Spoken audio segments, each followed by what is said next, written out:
अस्सलामुअलैकुम। I am doctor Mohammad Nabeel और physics lecture series के अंदर आज हम पढ़ेंगे डायमेंशंस ऑफ फिज़िकल क्वांटिटीज़। ये लेक्चर नंबर 7 है और इससे पहले हमने लेक्चर नंबर 6 अपलोड कर दिया था। डायमेंशंस ऑफ फिज़िकल क्वांटिटीज़ क्या होते हैं, और ये बहुत इम्पॉर्टेंट क्वेश्चन अक्सर आपके एमसीक्यूज़ में, आपके थ्योरी पेपर में लाजमी पूछा जाता है। डायमेंशंस का सवाल ना हो तो वो फिज़िक्स अधूरा कहलाता है। डायमेंशंस को आज हम ऐसे अंदाज से समझेंगे कि आप इसको रट्टे की चीज़ें, रट्टा करना ऐसा कुछ भी नहीं होगा। आप रट्टा भूल जाएंगे और आपको इंशाल्लाह ये वैसे ही आपके फिंगर टिप्स में होगा। तो डायमेंशंस आखिर हैं क्या? पहले तो इसकी एक डेफिनेशन देख लेते हैं। डेफिनेशन लिखने से पहले इसको समझ लेते हैं।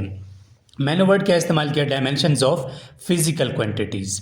आपको पता है फिजिकल क्वांटिटीज़ हमने पीछे पढ़े थे, ठीक है। फिजिकल क्वांटिटीज़ हमारे पास वही लेंथ, मास, टाइम, ठीक है, टेम्परेचर, अमाउंट ऑफ सब्सटेंस, ठीक है। ये सारी चीज़ें हमारे पास क्या हैं? 7 हमारे पास फिजिकल क्वांटिटीज़ हैं। तो इसकी डेफिनेशन है कि each physical quantity, each physical quantity, each physical quantity is considered as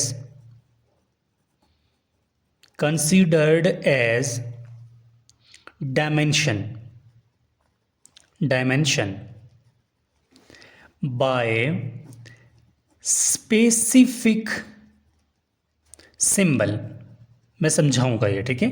by specific symbol written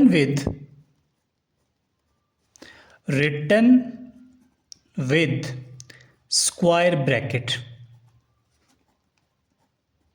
ये कह रहा है कि जो जितने भी फिजिकल क्वांटिटीज़ हमने पढ़े वो सारे ही डायमेंशन हैं, वो सारे डायमेंशन कहलाते हैं, लेकिन एक सिंबल उनको लिखा जाता है एक सिंबल के अंदर, सिंबल के फॉर्म में, लेकिन स्पेसिफिक ब्रैकेट के अंदर। एग्जाम्पल हमारे पास क्या है? एक है लेंथ, ठीक है, ये लेंथ मैंने लिख लिया। तो ये लेंथ क्या है? ये एक क्या है? फिजिकल क्वांटिटी है, ये एक डायमेंशन है, लेकिन इसको स्पेसिफाई करने के लिए हम क्या करते हैं? इसके एक सिंबल लगाते हैं, कैपिटल एल, और इसको हम स्क्वायर ब्रैकेट से बंद करते हैं, ठीक है। ये हमारे पास क्या है? एक डायमेंशन हुआ।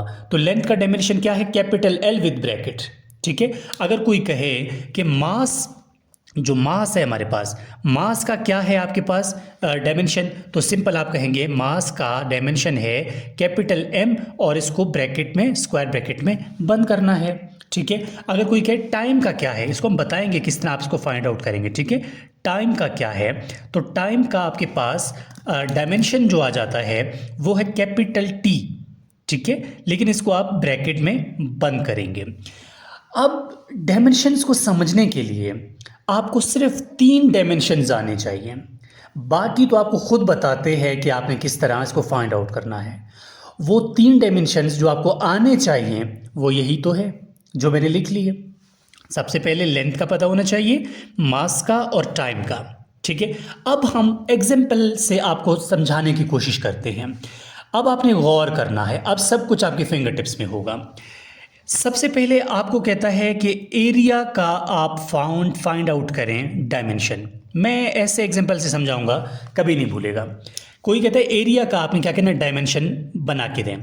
तो भाई देखो, एरिया क्या होता है आपको पता होता है, लेंथ इनटू विड्थ क्या कहलाता है? एरिया कहलाता है।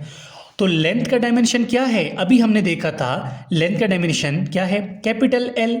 तो लेंथ की जगह मैं यहाँ पे कैपिटल एल लिख रहा हूँ और इनटू का इनटू लिख लिया। विड्थ का क्या है? विड्थ भी तो लेंथ है ना, ठीक है, विड्थ को भी तो लेंथ पे काउंट करते हैं। तो ये भी आपके पास एक लेंथ आ गया। जब इन ये दोनों को मल्टीप्लाई होंगे तो आपके पास क्या आएगा? ये आपके पास आएगा एल का स्क्वायर आ जाएगा, ठीक है, एल स्क्वायर। ये आपके पास क्या है? ये आपके पास लेंथ का हो गया, मतलब एरिया का हो गया डायमेंशन।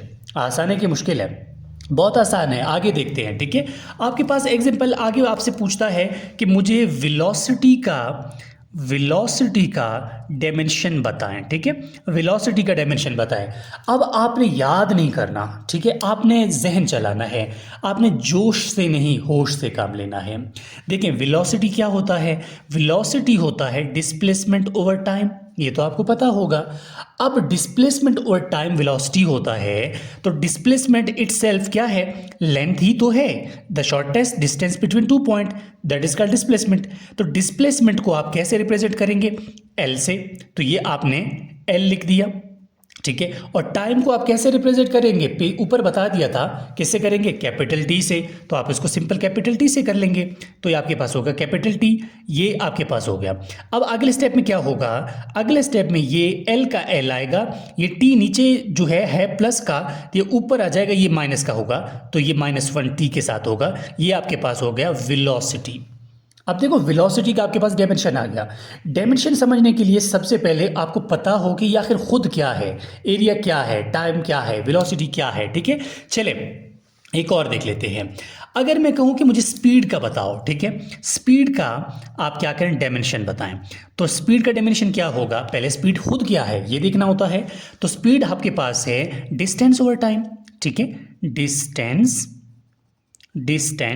ओवर टाइम, ये आपके पास क्या है, स्पीड है। तो अब स्पीड को कैसे बनाएंगे, डिस्टेंस को आप किससे रिप्रेजेंट करेंगे, डिस्टेंस क्या है, एल से, यानी लेंथ है ना, तो इसको कैपिटल एल से आपने कर लिया।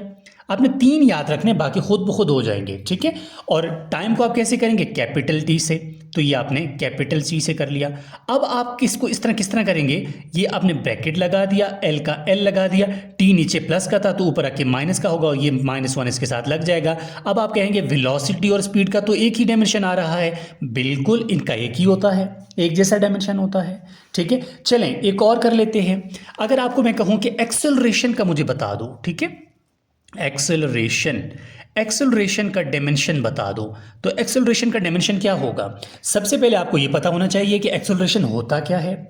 एक्सेलरेशन हमारे पास है वेलोसिटी डिवाइडेड बाय टाइम, यही तो हमारे पास एक्सेलरेशन होता है, ठीक है। तो वेलोसिटी की आपके पास डायमेंशन मैंने ऑलरेडी आपको ऊपर बता दिया कि आप वेलोसिटी की डायमेंशन क्या है, तो आप सिंपल वही लिखें, वेलोसिटी की डायमेंशन आपके पास है, यह हो गया एल टी -1, ये आपके पास हो गया वेलोसिटी। आप अब क्या करेंगे, डिवाइडेड बाय टी कर देंगे, क्योंकि कैपिटल टी है, ठीक है। अब आप इनको जब मिक्स करेंगे, एक साथ बनाएंगे, तो एल का एल आएगा, एल का एल आएगा, ठीक है, और टी ये 2 है, तो ये होगा -2, ये आपके पास हो गया कि एक्सेलरेशन का डायमेंशन। कितना आसान है। चलिए एक और कर लेते हैं ताकि आपको सही तरह समझ आ जाए, ठीक है। अब देखो कोई भी डायमेंशन हो, उसका बस आपको सिंपलेस्ट फार्मूला आना चाहिए, आप इसको फिंगर टिप्स में करते जाएंगे। चलें एक और कर लेते हैं, आपको मैं करवा देता हूँ फोर्स का, ठीक है, फोर्स का करवा देता हूँ। फोर्स आपके पास है, कहता है इसका वेलोसिटी, इसका जो है ना डायमेंशन निकालो। अब फोर्स का डायमेंशन कैसे निकालेंगे, इतना तो आप सबको पता होगा कि फोर्स होता क्या है, ठीक है, इतना तो पता है ना। फोर्स हमारे पास होता है, फोर्स F = ma, इतना तो पता था आप सबको, ठीक है, इतना तो पढ़ा होगा ना। अब फोर्स आपके पास ma है, m को आप कैसे रिप्रेजेंट करेंगे, कैपिटल M से, मैंने पीछे बता दिया था, ये आपने कैपिटल M से कर लिया। अब एक्सेलरेशन क्या होगा, एक्सेलरेशन तो अभी हमने निकाला, क्या था, एक्सेलरेशन हमारे पास था बल्कि LT-2, ठीक है, ये क्या है, ये इनटू है, ये मल्टीप्लाई हो रहे हैं। तो अब ये नेक्स्ट स्टेप में किस तरह होंगे, नेक्स्ट में m का m आएगा, ये L ये है L, ठीक है, LT-2, ठीक है, ये आपके पास क्या आ गया, ये आपके पास आ गया फोर्स, यानी कि फोर्स का आपके पास डायमेंशन। कितना आसान है, ठीक है। चलें अब आपको मैं एक और करवा देता हूं, क्या याद रखोगे, चलें वर्क का कर लेते हैं, ठीक है, क्योंकि इंपॉर्टेंट भी है और आखिरी भी है। वर्क का डायमेंशन क्या होता है, देखो वर्क का डायमेंशन को समझने से पहले सबसे पहले ये पता हो कि वर्क होता क्या है। वर्क हम बोलते हैं फोर्स, ठीक है, फोर्स इनटू डिस्प्लेसमेंट, ठीक है, फोर्स इनटू डिस्प्लेसमेंट ही होता है ना वर्क, ठीक है। अब आपको ये पता होगा कि डिस्प्लेसमेंट का हमने क्या निकाला था, ठीक है, चलो पहले फोर्स इनटू डिस्प्लेसमेंट है। अब आपको ये पता होगा कि हमने फोर्स का क्या निकाला था, ठीक है, ऊपर हमने फोर्स का यहाँ पर डायमेंशन निकाला, तो फोर्स का डायमेंशन क्या है, m, ठीक है, LT-2 है, ये तो हमने कर लिया। अब इनटू डिस्प्लेसमेंट का क्या है, डिस्प्लेसमेंट का ऊपर हमने बता दिया वो क्या था, वो एल था, एल को रिप्रेजेंट करते हैं ना, तो ये डिस्प्लेसमेंट का आपने एल लिख दिया। अब इन ये दोनों मल्टीप्लाई होंगे तो किस तरह होंगे, ये एम का एम आएगा, एल एक ये था एक ये था, जो एल 2 हो जाएगा, टी का -2 हो जाएगा। ये आपके पास आ गया डिस्प्लेसमेंट, ये वर्क का डायमेंशन। और होपफुली आपको इस लेक्चर में सब कुछ समझ आ गया होगा कि डिस्प्लेसमेंट हो, एरिया हो, वेलोसिटी हो, स्पीड हो, एक्सेलरेशन हो, जो भी हो, आपने अपने फिंगर टिप्स में सारे के सारे जो डायमेंशंस हैं वो आप कर सकते हैं। और मैं अपना व्हाट्सएप नंबर भी शेयर कर रहा हूँ, किसी भी टॉपिक में मसला हो आप मुझसे कांटेक्ट कर सकते हैं, ठीक है। और होपफुली इस लेक्चर में आपको सब कुछ क्लियर हो गया होगा। तो प्लीज़ चैनल को सब्सक्राइब कर लें, आगे शेयर कर लें। Thank you.